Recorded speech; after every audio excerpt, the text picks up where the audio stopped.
Shalom, shalom frères et sœurs en Christ et bienvenue à la Rhapsodie de ce jeudi 30 mai 2024. Rhapsodie écrite par le pasteur Chris Oyakilome. La lecture vous est offerte par les vérités de l'Évangile. Le thème d'aujourd'hui est « Sa lumière est dans votre esprit ». Le verset est pris de Proverbe 20, verset 27, qui nous dit « Le souffle de l'homme est une lampe de l'Éternel, il pénètre jusqu'aux entrailles. » Alléluia. Le pasteur Christ dit, en tant qu'enfants de Dieu, nous ne sommes jamais dans l'ignorance de quoi que ce soit. Vous pouvez tout savoir parce que la lumière de Dieu est dans votre esprit. Le Seigneur Jésus a dit dans Jean 8, verset 18, « Je suis la lumière du monde. Celui qui me suit ne marchera pas dans les ténèbres, mais aura la lumière de la vie. » Alléluia. Vous n'êtes pas censé marcher dans l'obscurité au sujet de vos finances, de votre santé, de votre carrière, de vos affaires et de votre ministère ou dans n'importe quel domaine de votre vie. Si jamais vous vous trouvez dans une situation où il semble que vous ne parvenez pas à trouver des réponses concernant cette situation, parlez en langue. En parlant en langue, le mystère de cette situation viendra à votre compréhension. Si vous avez des inquiétudes concernant votre santé, ne vous contentez pas de vous rendre chez les médecins ou dans les endroits où vous pensez pouvoir trouver de l'aide. Consultez d'abord le Saint-Esprit. Vous serez étonné de la rapidité avec laquelle sa lumière et sa sagesse jailliront en vous, vous montrant précisément quoi faire. Il est en vous pour vous aider à comprendre certaines choses sur vous-même et sur la vie. Il vous montrera l'avenir et vous guidera pour prendre des mesures spécifiques conformément à ses plans pour votre vie. Jean 16, verset 13 nous dit « Mais quand le Consolateur sera venu, l'Esprit de vérité, il vous guidera dans toute la vérité. Car il ne parlera pas de lui-même, mais il dira tout ce qu'il aura entendu, et il vous annoncera les choses à venir. Apprenez à suivre sa lumière et ses conseils qui viennent de votre intérieur. » Alléluia, fin de la Rhapsodie. Alors, le pasteur aujourd'hui nous dit comment est-ce que Dieu nous guide par son esprit qui est une lumière en nous. Ok? La Bible nous parle nous ne sommes pas sans aide. Nous ne sommes pas seuls. Et on n'est pas, contrairement à plusieurs chrétiens qui croient que Dieu part, il revient, le Saint-Esprit part, il revient. Et quand il part, tu es seul, quand il revient, tu es non. On est constamment aidé. Le Saint-Esprit venait habiter en nous pour toujours. Ok? Et il nous dit ici que on peut tout connaître. On ne peut jamais être dans l'ignorance. Pourquoi? Parce que l'Esprit de Dieu habite en nous. Il n'est pas venu habiter en nous avec peut-être il est là temporairement pour partir. Non. Il est venu avec toute sa plénitude, avec tout son savoir, toute sa connaissance. Jésus a dit quoi? Il vous conduira dans toute la vérité. Ça voudra dire que il n'y a rien, il n'y a aucune information qu'on ne puisse pas avoir accès. Il n'y a rien qu'on ne puisse pas connaître. Que ce soit les informations spirituelles, les informations mathématiques, les informations astrales. Il n'y a pas une information qu'on va demander qu'on n'aura pas de réponse. Okay. À moins que vous ne comprenez pas. Quand Dieu vous parle, vous n'avez aucune idée. Ok? Donc, il nous dit que on peut tout savoir. On peut tout savoir par notre esprit. Ok? Parce que Jésus a dit, je suis la lumière du monde et on est en Jésus. Comme on le suit, il dit, celui qui me suit ne marchera pas dans les ténèbres. Et comme on est en lui et comme on le suit, on ne peut pas être ignorant. Ok? Donc le pasteur nous explique que on n'est pas censé marcher dans l'obscurité. Dans n'importe quel sujet. Notre santé, nos finances, notre carrière, nos affaires, tout et tout. Et que si jamais vous trouvez dans des situations difficiles, ce que vous devez faire, votre premier réflexe doit parler en langue. Pour prendre l'information dans le spirituel, pour le dans le physique. Pour prendre l'information qu'il faut adéquate, c'est-à-dire à trouver le réma pour vous, la parole révélée pour vous dans cette situation. Et vous saurez quoi faire. Vous aurez des idées, vous aurez la manière, comment appliquer la parole, comment appliquer votre foi. Ok? Est-ce que vous savez que notre esprit humain qui a été régénéré, c'est lui qui est connecté à Dieu. Parce qu'il est connecté à Dieu et parce qu'il est un avec Dieu, lui il sait toutes choses. C'est notre intelligence qui ne sait pas.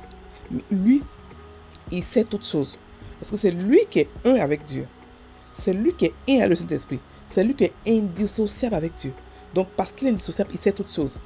Mais comme on n'arrive pas à se soumettre, parce que lui, c'est Dieu, c'est le Saint-Esprit. Comme lui, il est soumis à Dieu, mais c'est notre âme, notre intelligence, notre conscience qui n'est pas soumise, qui a du mal à se soumettre à Dieu. Ok? Et la conscience, elle connaît seulement ce que le monde lui donne. Elle ne connaît pas ce que le spirituel lui donne. C'est l'inconscience qui marche avec le spirituel. Ok? Donc, si vous avez besoin d'une information, allez en langue. Ok? Partez en langue. Et quand vous partez en langue, vous recevez l'information exacte. Par exemple, lorsqu'on médite la parole de Dieu, qu'est-ce qu'on fait?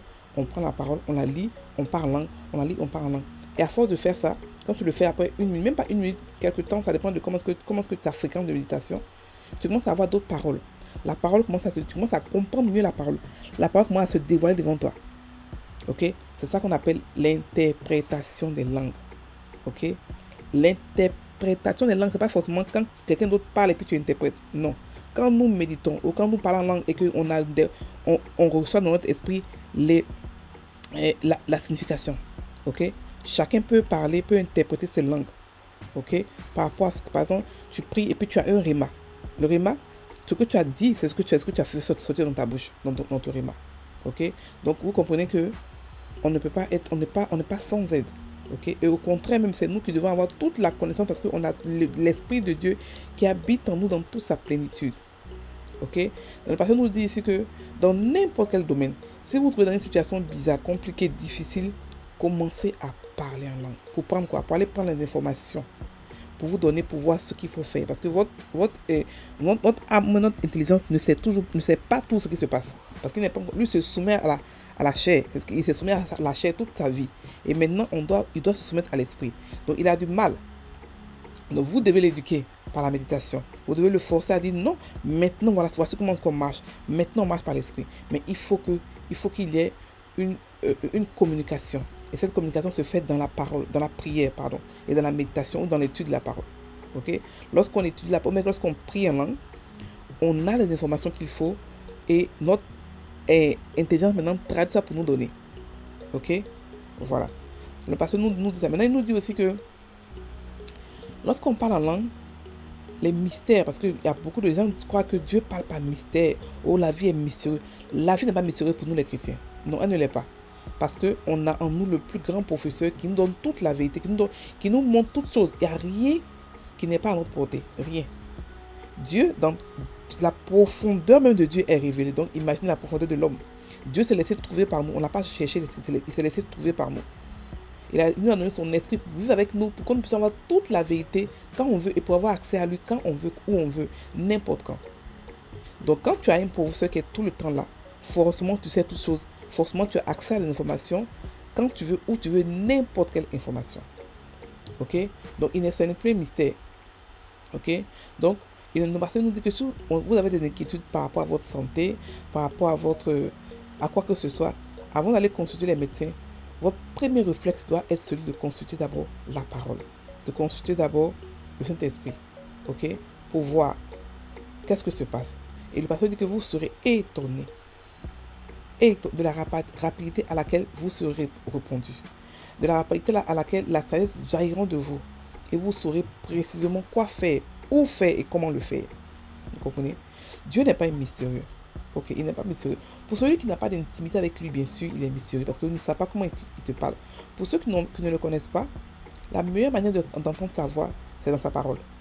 Pour ceux qui disent que quand ils prient, ils n'entendent pas sa voix, la meilleure manière d'entendre sa voix, c'est dans sa parole. C'est là-bas qu'il est. Et quand vous êtes habitué à sa voix dans la parole, vous pouvez maintenant entendre sa voix hors de sa parole. Lorsqu'il vous parle, vous êtes maintenant familier avec sa voix. Mais si vous ne prenez pas votre temps dans la parole, vous ne pourrez pas reconnaître quand il vous parle hors de la parole. Ok? C'est pas qu'il nous parle hors de la parole, il nous parle dans la parole, mais je dis, pas forcément quand vous êtes devant votre Bible, pas forcément des versets bibliques. Il parle aussi sans forcément des versets bibliques, mais il parle. Ok? Il parle.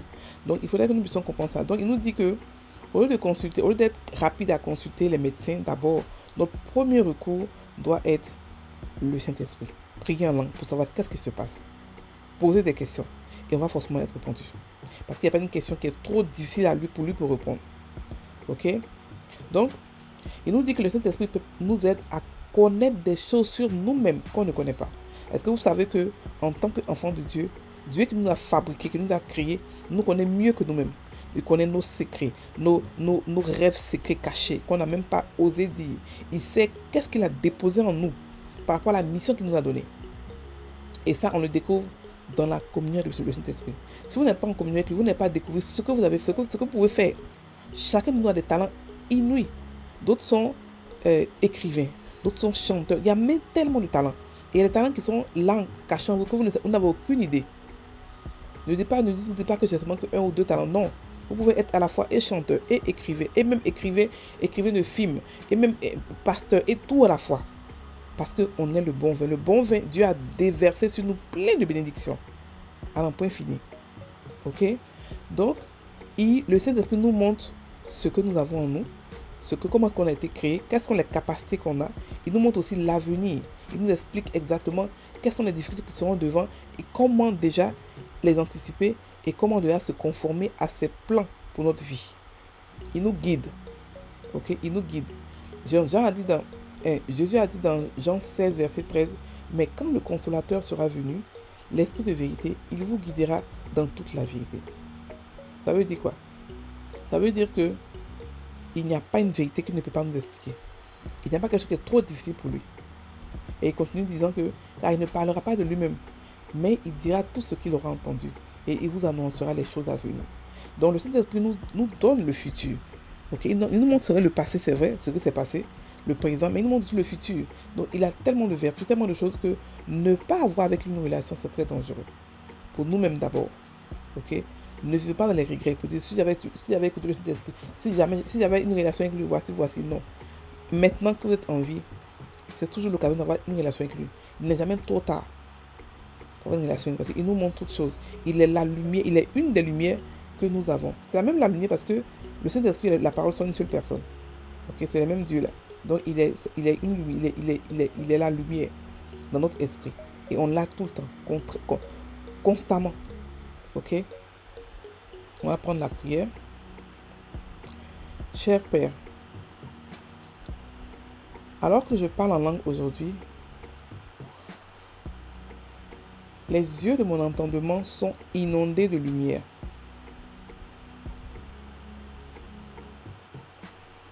Je marche dans la sagesse divine et ma vie va vers le haut et vers l'avant uniquement.